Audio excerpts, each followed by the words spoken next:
tuko hapa leo hii. Ni siku ya historia. Siku ya historia kwa sababu tukio ambalo tumeona leo, tukio ambalo hatujaiona tangu tupate uhuru sisi kama taifa. Mnavyojua vizuri sana, mimi ni mwandishi wa michezo ya kuigiza. Mchezo huu wa Echoes of Doom ni mchezo wangu wa 82 tangu nizaliwe. Tunaandika michezo 82 na mchezo huu umeasisiwa na shule ya msingi ya Narrates.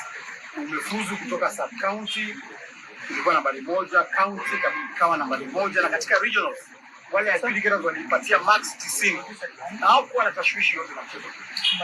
Lakini vile tulirudi shule, yule mkubwa wa shule aliniambia kwamba wale watoto wamesema kwamba imesemekana kwamba hawawezi enda kwenye nationals kwa sababu mchezo huo ni wa siasa na unaharibia viongozi fulani jina na hautaruhusiwa kuperform. Ngamuza, unatoa wapi masuala kama haya na hali ni haki ya wanafunzi kuperform? Akaniambia kwamba orders from the bar. Ila nilifuatilia kupitia Regional Director of Education, akaniambia yeye amepata orders kutoka State House kwamba mchezo huu usiperformiwe mahali popote. That is when nilichukua mawakili wangu, wakili Ken Chesa na wakili Usiega Edgar, kwenda kotini kuhakikisha kwamba wamehakikisha mchezo huu umefanyika. Koti ilipeana order na tumekuja nayo jana vile tumefika kule, wamekataza watoto kufanya rehearsal yoyote. Wamefungiwa kwa chumba kimoja na wakaambiwa wasitoke pale, chakula wanaletewa pale na wasijaribu hata kupitia mistari ya play hiyo. Mimi mwenyewe nikafungiwa nje, nikaambiwa siwezi ona watoto. Polisi karibu 50 walikuja wakanishika, wakanileta hapa kwenye Nakuru Central Police Station. Lakini baada ya muda mchache wakanitoa tena na Subaru, wakaniweka kwenye buti ya Subaru, wakanipeleka kwa msituni. Tumetembea nao masaa 4 usiku kwenye buti ya Subaru. Hawaniambii niko wapi, lakini zilikuwa eneo za Baringo, mahali kwenye hata hakuna barabara, hakuna mtu, hakuna lami, ni katikati ya kichaka. Wanakuacha kwenye buti, wanatoka kule nje, wanaanza kuongea kwa masimu. Ilikuwa jambo la kuhofia kabisa. Lakini mwishowe wakanileta sasa pale Elda Maravini Police Station kama karibu kuna kucha. Wakanitupa pale bila maandishi yoyote. Leo asubuhi nimeuliza makosa yangu ni nini, hawajaniambia makosa yoyote. Na nikaambiwa kwamba nimeachiliwa unconditional. Mimi ningependa kusema kwamba mtu ambaye hapo nyuma ya matendo haya yote sio Regional Director of Education, sio drama officials, sababu drama officials walihakikisha kwamba kuna hii imeperformiwa kutoka sub county. And I want to thank the drama committee for ensuring that these girls have been given the right platform. Mtu ambaye ako na shida na huu mchezo ni William Samoei Ruto. And we must call him out, we must call out Mr. President. Sababu huyu ni jamaa ambaye anaogopa kuambia ukweli. Na mchezo huu rais, ni mchezo ambao utakusaidia wewe rais wa jamhuri. Ni mchezo ambao unakufundisha jinsi vile kufanya kazi. Ni mchezo ambao unakuambia yale matakwa ambayo wananchi wa Kenya wanataka. Mchezo huu unaangazia masuala ya vijana ambao wanaitwa almaarufu Gen Z, ambao wanataka nchi yao iwe na universal healthcare ambayo inafanya kazi. Sio SHA ambayo wanafunzi wengi wanaenda kwenye hospitali, wanapata SHA ifanyi kazi, wanarudishwa manyumbani zao kama ni maiti. Hao wasichana wa Butere Girls wanakuambia wewe rais kwamba hiyo SHA ni lazima itafanya kazi, upende usipende.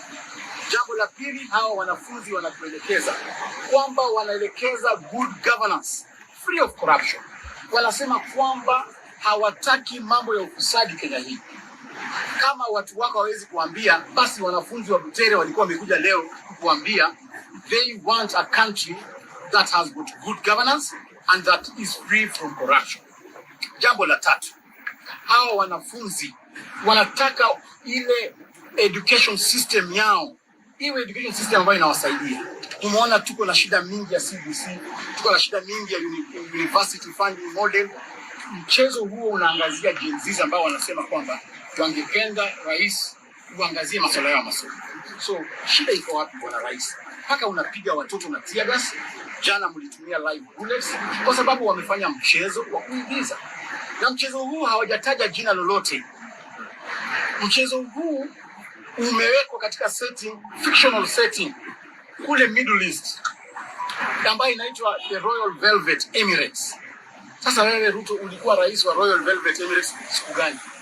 Hawa watoto hawaongei directly juu yako.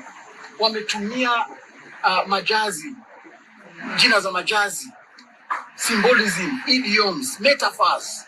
Wanajienjoy tu wakicheza kwenye mchezo kama watoto wanakogopesha hivi. Sasa je, sisi tukikuandama 2027 si utaua kila mtu katika nchi hii? So I want to call the international community to step into this matter because the rights of the children have been infringed and it's only the international community that will salvage us. Mimi nashukuru sana waheshimiwa ambao wamesimama kidete, Mheshimiwa Eugene Wamalwa, Mheshimiwa Rigathi Gachagua, Mheshimiwa Eugene Wamalwa. Nashukuru sana hata chama cha ODM nimeona wametoa statement ambayo kukashifu mambo hii. Nimeona Raila Odinga ameongea, nchi yote inaongea, and we are here to ensure that the president must listen to us. Mimi ningependa kuomba mawakili wangu, tafadhali do whatever you can do to ensure that this play is performed. I am now instructing you to go back to court and get orders for those children to perform before an audience. The second order that I'm instructing you to go and get is those children waende wa perform katika National Theatre ambayo itakuwa filmed, and that performance will be used now as history so that the coming generations can be able to watch this play. What exactly transpired? Nilitolewa katika gari yangu, walipasua kioo moja kwa gari yangu, wakatupa ndani pilipili ambayo ilikuwa pale ndani, so ikaanza kutuchoka. So ilibidi nichoke na wakanishika, wakanipeleka hapa Nakuru, na vile nilisema tukapelekwa katika msituni. Nikatolewa hapa Nakuru police station, nikapelekwa msituni usiku nzima. They didn't harass me. We have a very disciplined police force, by the way, because they didn't harass me. They had the option of beating me up in the wilderness, but they didn't do that. Nikisema kwamba polisi walinipiga, nitakuwa nadanganya. Au polisi walikuwa nafuata masharti ya mtu ambao walikuwa naongea nao kwenye simu. Ningependa tu pia kuwasherehekea kwa sababu walikuwa na option ya kunimaliza jana usiku. Umezungumza na cast yako kwa sababu baada ya kurushiwa tear gas kuna baadhi ambao walitoka na haijulikani walipoenda. Sasa hivi wako vipi na hali yao iko vipi? Nimezungumza nao kwa sababu hawaruhusu wale wasichana wa interact na mtu yeyote. Sasa hivi nimeambiwa kwamba wamewekwa kwenye basi, wengine wanapelekwa kule kutere gas. Sasa sijaweza kuwafikia. Kulikuwa na habari kwamba 15 walikuwa nakosa kufika. So wale 15 ningependa kuripoti kwamba wazazi watulie, kwamba hao watoto walijipata walijipeleka kule kwenye camp yao na wamefika kule. I have a very competent cast, ile cast ambayo inajua kutumia akili, and I want to take this opportunity to celebrate the heroines of Butere Girls. It will be inscribed in history that you are there when the history of this country was being written, and I want to take this opportunity to celebrate you and tell you that as a nation you are loved. Asante sana. Labda hivi kwa leo tunamaanisha nini kwa drama festival? Hii tukio kwanza ni kusema kwamba hatutaki interference by the political class ama the administrators katika Kenyan National Drama Festival. These are festivals that we celebrate. These are festivals that has nurtured some of us. Ningependa kuomba vijana wote ambao wamegadhabishwa, all directors, all teachers ambao wamegadhabishwa na neno hili, watulie kwamba we are going to follow the right procedure for Butere Girls to perform. Na tunataka zile plays zingine, zile items zingine ambazo zimekuja kuperform hapa Nakuru zipewe nafasi. The festival should not be interrupted kwa sababu ya hii tukio. Festival ipewe nafasi because we also don't want to infringe into the rights of other children. Waruhusu items zote za festival ziperformiwe and no items should be censored. Ikiwezekana hata waniite leo usiku niangalie zile items hazijaperform, naweza weka kitu moja ama mbili ambayo inaweza saidia katika dissemination of information I still have more items. Personally, I had 7 plays that I had scripted in this festival. 5 of them managed to come to the nationals. I want to announce here that you'll be seeing some of my plays being performed on that stage, and I will personally ensure that they disseminate the right information. Do you mind telling us about the names of the plays and the schools so that... No, I can't, because they'll be victimized. From your own assessment, how would you have performed with your doubt? Of course, we are up to the task. I have told you I have the best cast. I've never trained such a cast since I started this profession. I have the best cast, and I want to believe that if given the opportunity, Butere Girls is going to shock everyone, including William Samoei. There are people who are saying that we're using the juniors for a political squad. What's your say about that? Go read the set books those students are doing right now. Samaritan, Fathers of the Nation, all of them are political. Parliament of all of them are political plays. And therefore, these children, the thought of you thinking that they are children, that's where you go wrong. These are people who are informed. These young children are people who are seeing what is going on in their country, and they have a right to speak. Go read the Children's Act. Go read the Education Act. They have a right to speak, and they have a right to be trained by anyone. And do not look at me from the lenses of a politician. Before I became a politician, I was an actor, then a director, then a politician. So look at me as a director and not a politician. And this will not stop me from doing what I like. I'll continue writing plays, and I even go now so that we do plays in public places like National Theatre, Alliance, and any other places using now adults. So I'll disapprove you, and I'm up to the task. Those children were traumatized after what happened today, after the tear gas. Is there going to be a follow-up for counseling and therapy?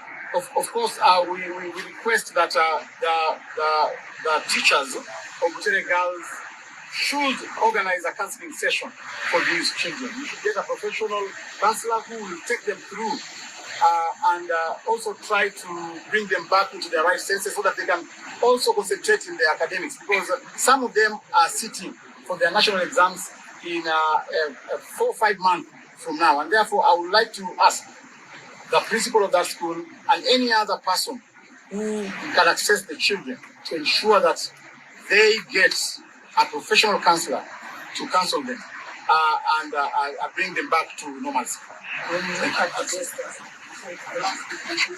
when you look at that, do you think if it won for the chance of going to state home, is that have been the tradition? And I think I had not intended to say this, but I have instructed my lawyer to get an order for that play to be performed at State House. So we want to see if the president will defy a court order, and you want to see if the president will run out of State House. So I think, and I'm sure we are going to get that order. I'm sure the courts are watching, and the courts are with us. Thank you. So, thank you very much. One is that just like Senator Malala has said, the government is in violation of the rights of the children and the students of Butere Girls, and we have instructions to pursue remedies under these violations. It is imperative for us to understand that the government has violated the very basic education regulations 2015, which asks that the government ensures children participate in curricular activities, including drama and any works of art. It was on that basis that the court ordered that the play be staged, and the government has not adhered to that court order. The government has violated Basic Education Act 2013. The government has violated the Children's Act, as well as the Constitution of Kenya. So we are going back to court to cite all the players for contempt. In law, ignorance is no defense, and all people who are involved in this will face the consequences of the law.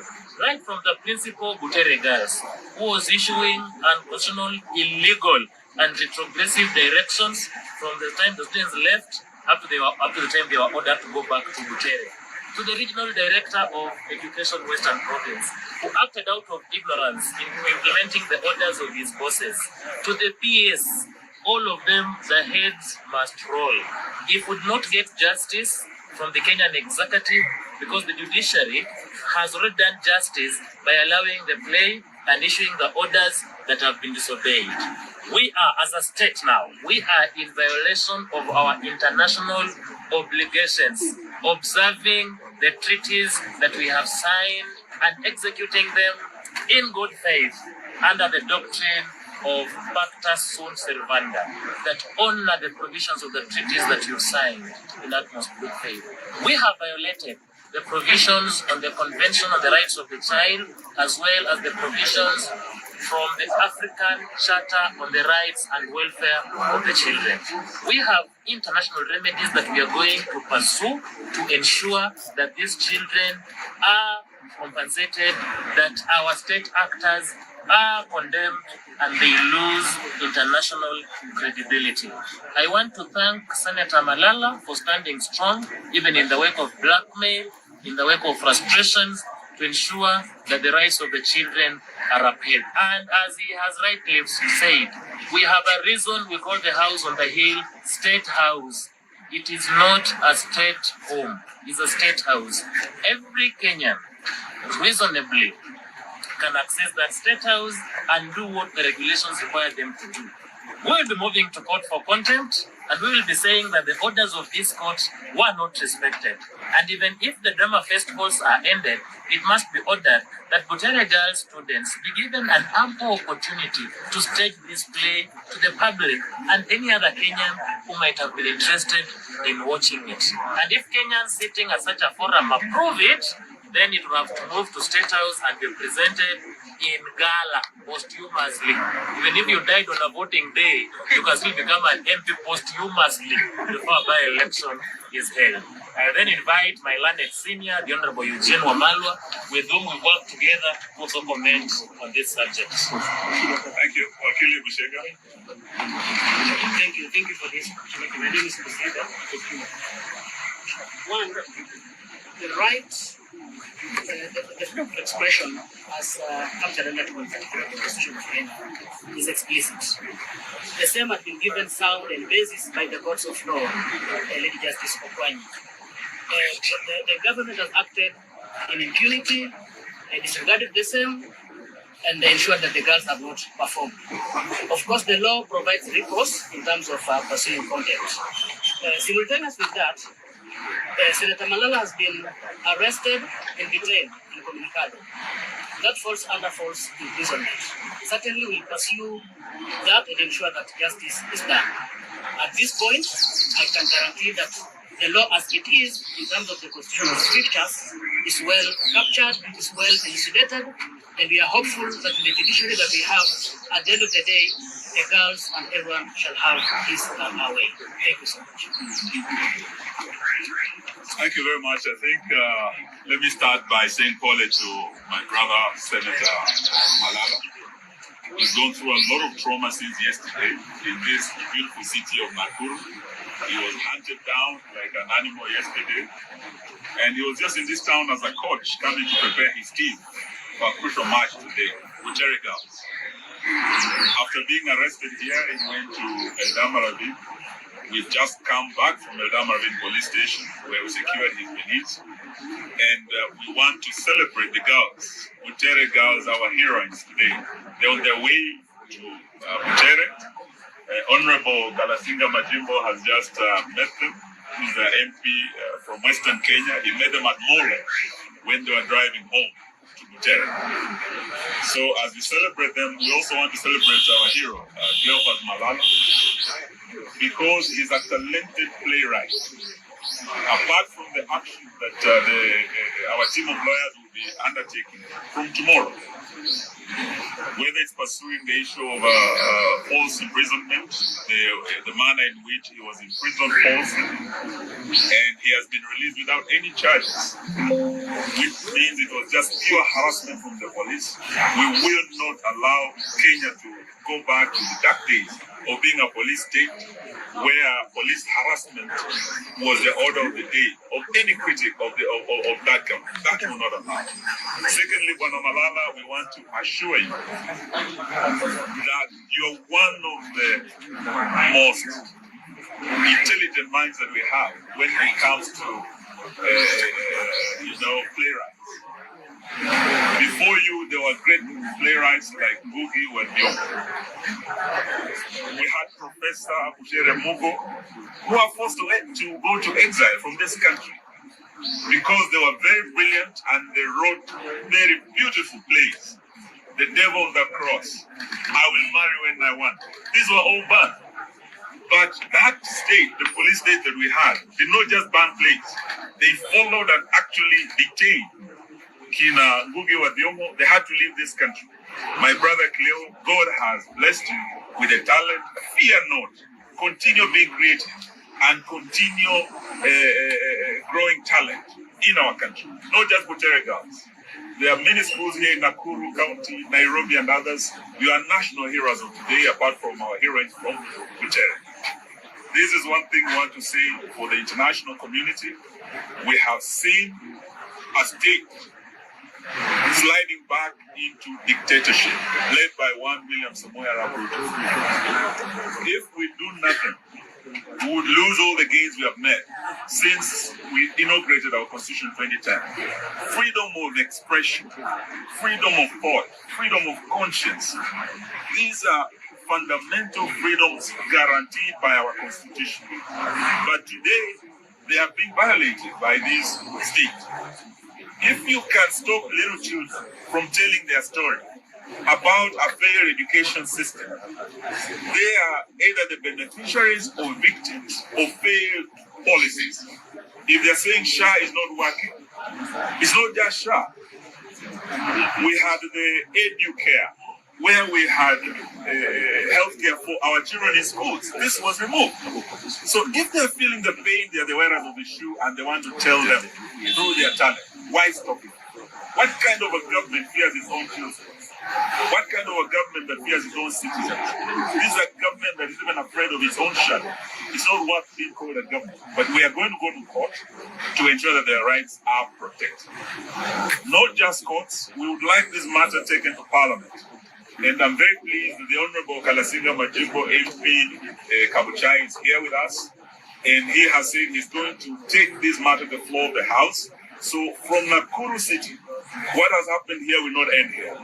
It will be taken to our courts. It will be taken to international courts. It will be taken to our parliament.